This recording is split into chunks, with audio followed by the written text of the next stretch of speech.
Welcome to Mysterious Goings On, the podcast about creativity, writing, and mystery. Every week, we talk about all kinds of great fiction and meet the people who write it. We also feature explorations about creativity in all walks of life. Your host, Alex Greenwood, will join you right after this.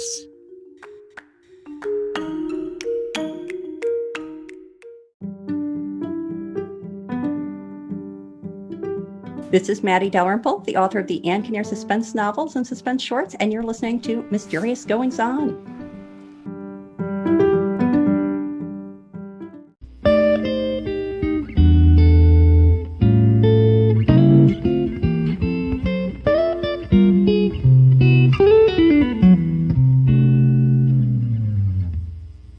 Say yes to any offer of a trip or an adventure.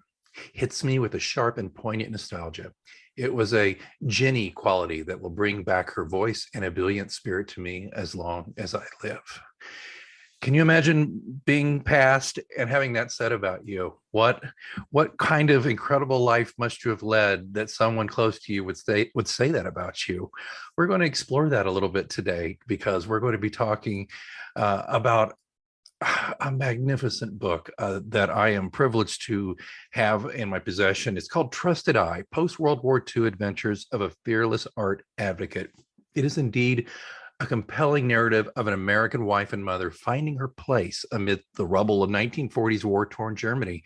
It's a stunning contribution to the historical record of post-World War II Germany and the art world, and it's a beautiful, poignant tribute to an almost forgotten woman by her daughter, Claudia Chidester. Claudia, welcome to Mysterious Goings On. Well, thank you so much for having me, Alex. Appreciate it. It's a coffee table book, but when you say that, that just kind of drums up certain images here. But this is a very special work, and I'd love to just, before we get too deep into it, just ask you: was this the initial direction you thought, coffee table book, or did you have other ideas? I always envisioned it to be a visual compilation of some kind. And it was a big debate with the designer, actually, what size, because there's so many images and it ended up growing into 4 inches. And weighing 4 pounds. And so, but it turns out that's the only way we could have done it. And I have other friends who have written similar biographical pieces about women in the art world, but their images are small or they're black and white and they leave most of it into the words, or they just do a little small insert in the middle. And I did another book before on my father's art called Work Standing Up. And that also it's his art. And so I really wanted the art to play have a conversation with the reader as much as the words. So yeah, I just went all in. And it shows up on every page. It's beautiful. It's a gorgeous, gorgeous work. I'm kind of fanboying it a little bit too, because I was extraordinarily close to my grandfather, who was a writer. And he had a lot of papers and letters and poems and unpublished works and published works that are now out of print. I put together a volume of those for him.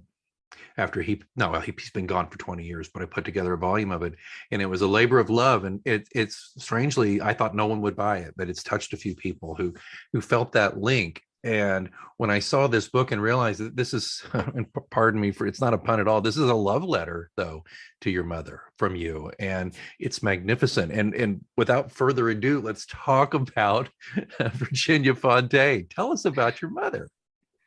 So she was born in 1915, the middle of World War I, in Milwaukee, Wisconsin. And her grandfather was an artist, also had a printing company, and he was also a banker. So he bankrolled my mother to attend Yale, and that's where she met my father, Paul Fontaine. The war broke out, and they married in 1940, and then Dad went to Europe. And when the war was over, he couldn't get a boat home. There weren't enough boats. And so there's a lottery system. And so he was stuck there for 6 months. And finally he said, I'm just going to get a job with the armed forces as a designer. Why don't you come over, and it'll be 6 months. It'll be, mom's mom spoke some German and she loved art. And so she says, sure. And that turned into 25 years.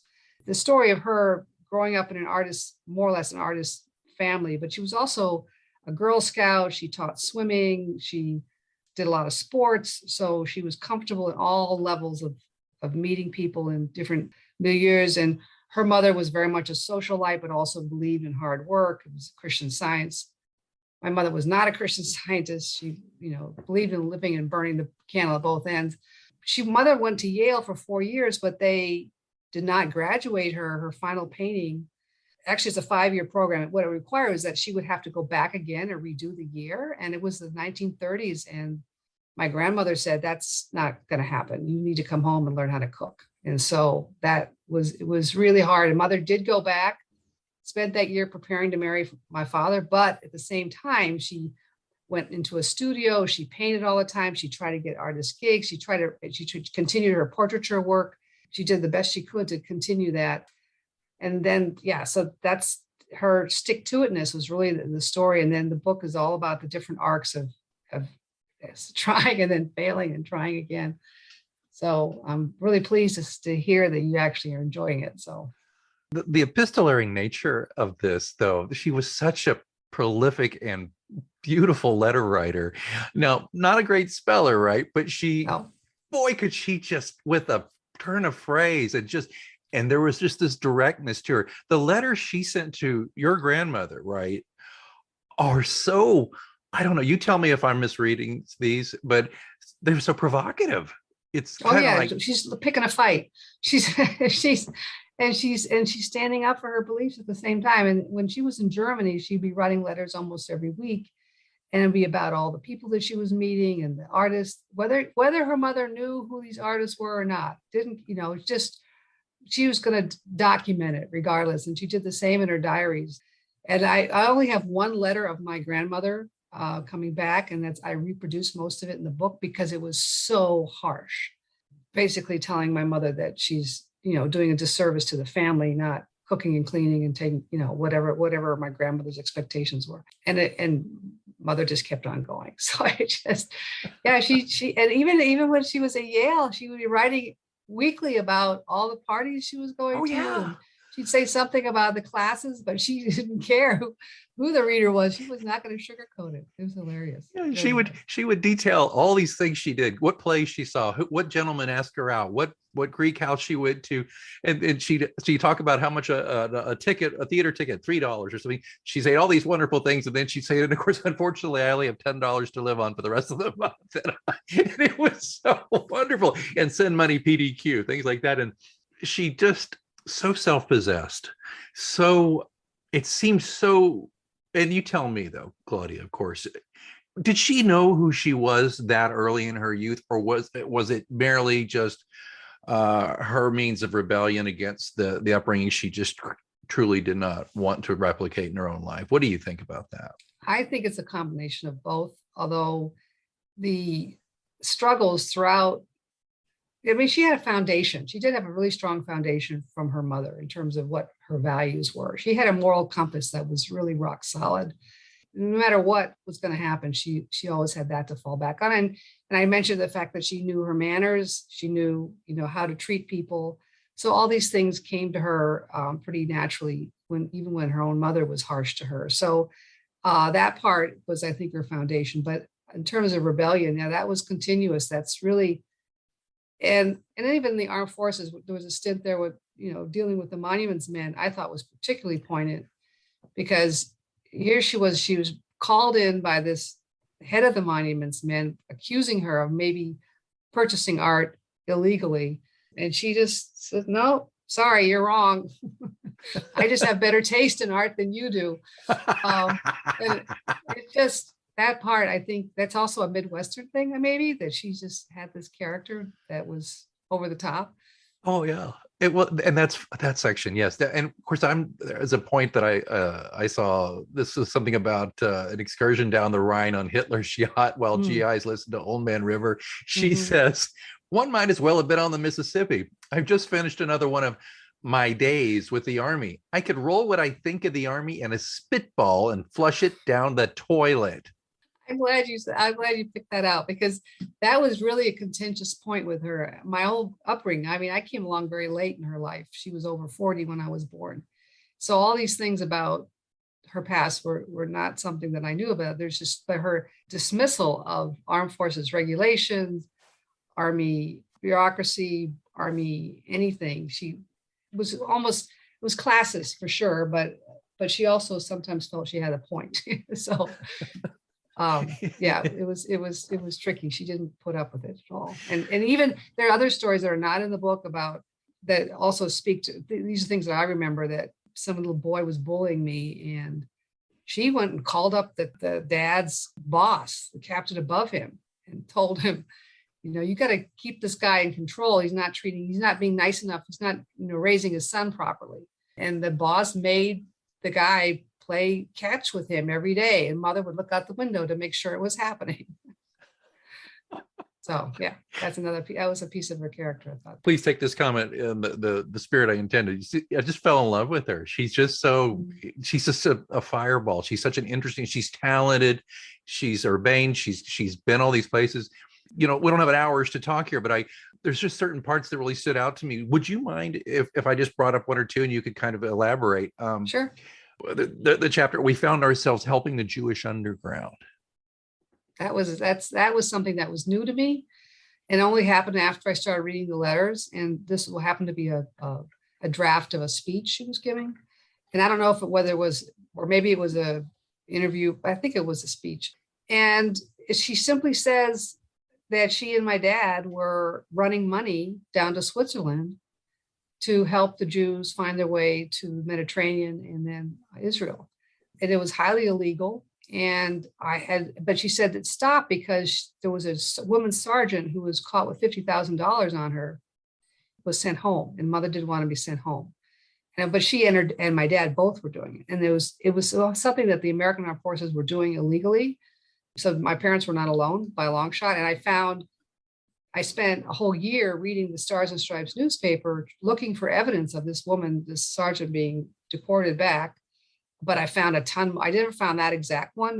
People forget things in their memories, exactly numbers and such. So it was difficult to search. But I found tons of other examples of raids being done to catch people with either contraband or, in this case, cash. So I knew it was completely plausible that some of the armed forces might, in fact, even be providing trucks with false plates and such, but then would be caught and be sent back. And it was very, very tricky. But the left arm was sort of winking at the right arm, trying to help the Jews at the same time, all saying it was illegal, because the British were on a tricky balance there, trying to appease both the Arabs and both sides. So the Americans weren't supposed to be doing that, but we did it anyway because we knew it was right. It's magnificent. Well-traveled is doesn't even cover it. Her years as a newlywed to Paul, your father, in the British Virgin Islands. He was an artist, obviously, as you said. How did they work together in that regard? Was his art a certain school of art and hers a different one, or how was that? So Dad was classically trained, an amazing artist, and at Yale he was top of his class, number one, and they gave him a scholarship to paint anywhere he wanted to upon graduation, which was in 1940. And soon the war was going to break out. So although it hadn't broken out yet, it had broken out in Europe, but it hadn't. So he couldn't go to Europe, which is where most artists were going. So they chose to go to the British Virgin Islands, Tortola, because it was one of the underpainted, quote unquote, places. Father's art, and his job as Yale was going to fund him for the entire year. His job was to sort of find his voice in writing, but voice as a painter as well. Find his style, find out who he really was. And he was already a master watercolorist. So they started out doing oils, and mother thought for sure she could do portraiture down there. And they both brought their oils with them. But what happened, were living in a thatched hut, thatched roof, and the thatch would fall onto their paintings. And so Dad quickly switched to watercolor because he could. Mother didn't have that skill. And then secondly, she thought she could paint the locals. The locals wouldn't have it, and she couldn't even photograph them. Oh. So she just took to writing about and documenting. So I have a big diary of all of her, and then her letters that she'd write back to her mother. But she was very sad. It was very sad for her that was the case, and but Dad painted over 100 watercolors and sent them back to Yale. And then Mother, actually, they did a show there. I mean, sort of built her chops on curating art by helping Dad find show. And then Dad was drafted in 42. And so Mother spent those years, 40 and 42, and until the end of the war in 40, 45, 46, she spent all that time learning about how to curate by working in the Milwaukee Art Museum. So she didn't lose any time, but she did not go back to actual painting. Plus, she had my older sister who was born. So she was having to be a mom as well. So it was tricky.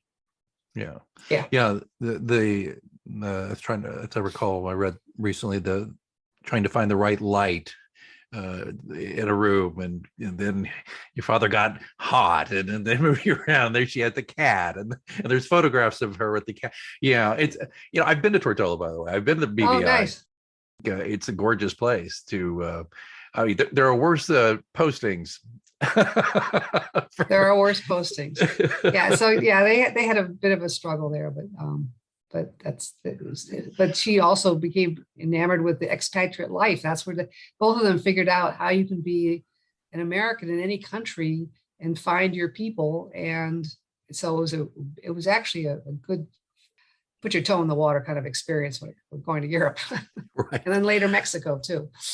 Right. And there's a lot about Mexico there. I wanted to step, and I know I'm jumping around. That's okay. And folks, when you buy the book, you can flip through the book and you can jump around like I have. And you should buy this book. It's lovely. Did we get to the bottom of why she flunked out of Yale on that? What happened, that final painting? Do you know? Do you understand what happened? No, I don't know. I do have her grades. It was 69 and passing was 70. And there are letters of Dad trying to encourage her to keep writing to the dean, saying, no, let her come back. And, but she needed the money to go back. And, I have no evidence. I contacted Yale, believe me, many times to see if there's any records and such. And they gave me everything they have, but they don't have any, notes on why this painting wasn't good enough. And the thing is, that's really sad, is that particular painting, it may be the same painting or may not be, is now owned by the Milwaukee Museum of Art. And that's what started this whole project, is me stumbling on the painting and say, oh my God, she was a great artist. Look at this painting. And in fact, it's going to be brought back into the main galleries in the museum this coming summer. And I'm going to go up there for the opening. So it's not Dad's style. Dad was very different, and his final work is lost. So all I have is a black and white of it. But anyway, it was good enough for Milwaukee. So, right, but that, as you said, that spurred this project. Did your sister have any thoughts on the project at the time? Yeah, so she was right by my side. We worked on it, especially curating what paintings to put in, what art to put in, what stories. But I had a great editor who redlined a ton out of it, and I got comfortable with that. It's not always the easiest thing, right? Especially when you're dealing with stuff that's so close to your heart. And the book is gorgeous. Trusted Eye. As you said, it's how many inches did you say this is about 4 inches or so? Yeah, 2.5 inches. 2.5 inches. It's huge, but we have black and white. What I also love, though, the stuff that I love too, because they're these wonderful artifacts. The 1945 day diary that's for 1951, and this lovely blue ink, and this, you could just looking at her handwriting. And see, you know what I'm doing here, though, Claudia? I'm trying to fill in the blanks. I never knew her, but I feel like I kind of knew her now a little bit. So I'm filling in the blanks a little bit, and I'm ascribing a lot of character to her handwriting that may not even be there, but for me, it's there. And I think that's one of the things that's really lovely about the design of this book as well. Mm-hmm. It is, yeah, terrific design. The same designers I had for Dad's book. But you're right about her handwriting. That she was a lefty, and of course they always try to correct you and make you a righty in those days, but she obviously stayed a lefty. Yeah, writing was so squished together because she tried to fit all these details. I mean, there'd be a party almost every day in a year, or every other day, and that's like 200 some odd parties, and all the people, and all squished in, and the ink would bleed through. I had it transcribed. That was the only way I was going to be able to read it. I actually hired a transcriptionist. So, and also be able to search on it. And we came up with almost 400 names that through her letters and diaries and the guest books. It's really extraordinary. And at least 3/4 of them have Wikipedia articles about them already. So it's not, to me, it's also an almanac of the 20th century, and to sort of get a taste of what, people who don't know that whole through the lens of a woman and her own struggle. I just think that mixture what might be interesting to people. Absolutely. I was going to say it is kind of I like your word better, but it is kind of a time capsule as well. And it also brought to mind, maybe your mother wouldn't approve of this comparison, but when I read A Movable Feast, Hemingway's book, a nonfiction book, but just the way that she is such a good chronicler of what she's doing, the people she's with, and she fills in just enough of the specifics that, as I said kind of earlier, your mind can kind of fill in the rest. I think just exquisite work as a writer. I'm glad you're saying that, because I think she doesn't always do it, but when she does do it, tell you exactly what it's like to walk in the room, or what the environment is like, what they're eating, all these different things that give you a full sense of place and time and struggle. But she's never maudlin about it. She doesn't go into any, she mentions once, I think, about the smell, the fact that Germany was burning, and the rubble and the just decomposing of bodies was still existent, things like that. But it's not repeated much. So she keeps a pretty light tone, actually, just one foot in front of the other. Was there one thing we already alluded to or discussed, the helping the Jewish immigrants, that you didn't really know about in her lifetime? But was there something about what you learned from all the amassed things that you went through about your mother that perhaps you didn't know, or surprised you, or was a revelation? Well, the Jewish underground was the biggest revelation. I was also trying to because I came along so late, and our family always had stories. I had evidence. So, for instance, her relationship with the dance company, Mary Wigman, she became a photographer for them, and then seeing the actual images of Mary Wigman and these beautiful people and what they were doing. And Mary was already much older, and she's sort of like the Martha Graham of Europe. She's sort of queen in all of modern dance. And Mother took such great care to try to document. And I only heard briefly about, she always would talk about Mary Wigman, but I didn't know exactly how much of it. She, photographed them for almost 2 or 3 weeks. And for this one particular, they call it a congress, but it's like a conference for dancers, where dancers come from all over the world, or Europe anyway, and learn and take classes under Mary or other instructors.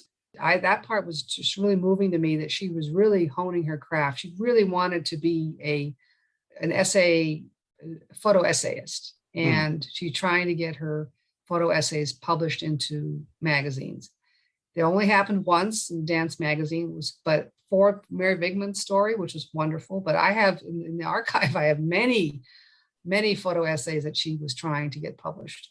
And unfortunately, I also found Dad's harsh words about, he didn't think much of her writing at all, and was very critical.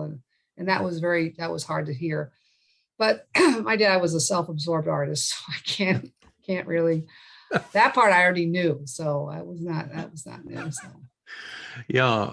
Well, also I can't help but the more I learn about Virginia Fontaine, I wonder what she would make of the age you and I live in.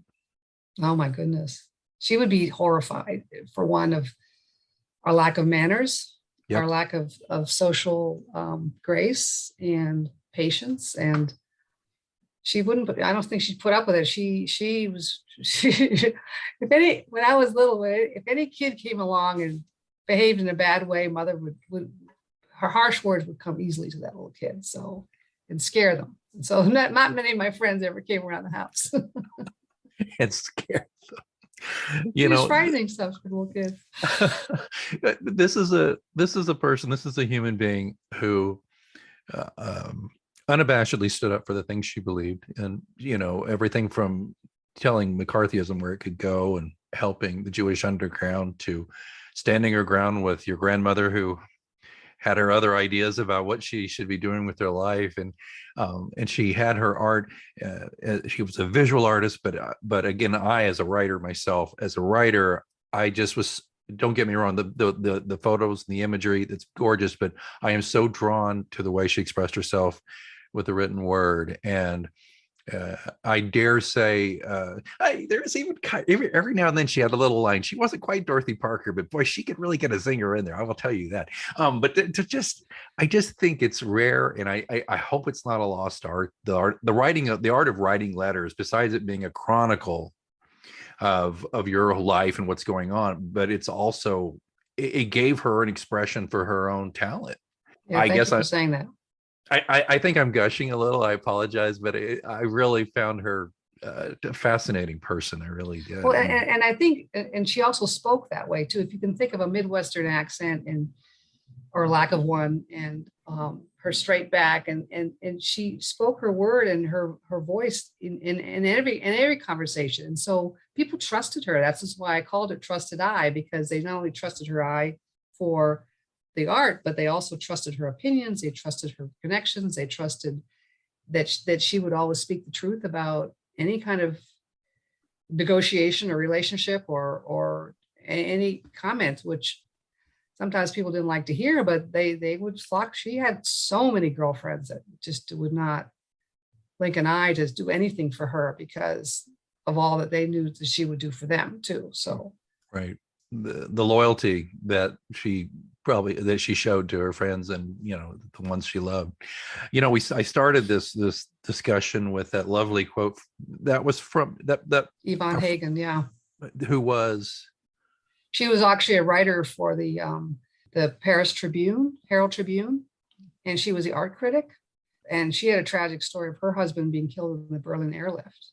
And they met while at the same hospital, both giving birth to my sister and to her son. And they were fast friends ever since. So that's, very, very long relationship. Yeah, and as I said at the get-go, I mean, to have somebody say that about you when you're gone, my goodness. And to have this wonderful, incredible book that you've put together here, Claudia, it's so magnificent. If I could just one little bit more of affirmation. Kirkus Review said that it's a vivid recollection of Fontaine's fascinating life emerges, one that the author allows to be conveyed largely through Fontaine's letters, a strategy that provides her with a measure of objectivity despite her obvious love and admiration for the subject. Yeah, I should have just read that instead of me rambling on, huh? But no, that's and that's how I want to do. I wanted just to have her be her voice, this book be her voice, and I just stitched it together and provide a little backstory here and there, and my little sidebars once in a while of my perspective, but not much. And I'm remiss that I didn't mention that you adding perspective to a lot of this with your sidebars are very important to this book as well, I think too. I think it's a splendid book. The book is Trusted Eye, Post-World War II Adventures of a Fearless Art Advocate. And it's a beautiful, poignant tribute to an almost forgotten woman by her daughter, Claudia Chidester. Claudia, I'll give you the last word. Where can we find this? And where's your website and all that good stuff? So if you go to fontaine.org, FONTAINE.org, there's also a look inside option there. So you can take a little taste and see some of the book.